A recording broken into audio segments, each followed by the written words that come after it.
Hello everyone, Java object oriented programming এর Bangla video টিউটোরিয়ালের পক্ষ থেকে সবাইকে স্বাগতম। আমি শরীফ ইসলাম। তো আজকের টিউটোরিয়ালে আমরা শিখবো হচ্ছে প্রাইম নাম্বার 1 থেকে n এর মধ্যে কতগুলো প্রাইম আছে সেগুলো কিভাবে বের করতে হয়।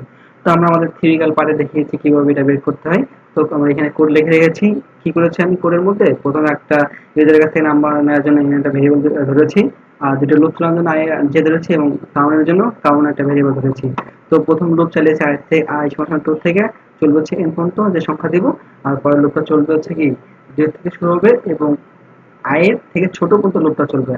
i এর যে ভ্যালু থাকবে তার ছোট পর্যন্ত চলবে। এবং কি হবে, এখানে আমি একটা কন্ডিশন দিয়েছি, যদি কি এই i কে 2 দ্বারা ভাগ করলে ভাগ যদি ভাগ যায়, তাহলে কি এটা এই ব্লকে ঢুকবে এবং একবার কাউন্ট হবে, সেক্ষেত্রে কিছু দেখাবে না। তো একবার কাউন্ট হয়ে এটা আমাদেরকে লুপ আউট হয়ে যাবে, মানে ব্রেক করবে। ওকে, তো এরপর যখন আয়ের মান চেঞ্জ হবে, তো আয়ের মান চেঞ্জ হলে তো প্রত্যেকবার চেক করবে, যদি ভাগ যায় তো এখানে ঢুকবে, না হলে কি কাউন্ট তো লুপ তো আর শুরুতেই কি জিরো ছিল, তো এখানে না ঢুকে তো এখানে চেক করবে যে কাউন্ট সমান জিরো, হ্যাঁ কাউন্ট সমান জিরো, তো সেক্ষেত্রে প্রাইম না দেখাবে। তো এভাবে কি এখান থেকে এক থেকে আমরা সরি 2 থেকে যে কোনো সংখ্যার মধ্যকার যে প্রাইমগুলো আছে সেগুলো দেখাতে পারি। তো আশা করি আপনারা আমাদের থিওরিক্যাল পার্ট এবং প্র্যাকটিক্যাল সেশন দুটো মিলে আমাদের কিভাবে প্রাইম নাম্বারটা বের করতে হয় সেটা বুঝতে পেরেছেন। তো ধন্যবাদ সবাইকে আমাদের সাথে থাকার জন্য। দেখা হবে পরের টিউটোরিয়ালে।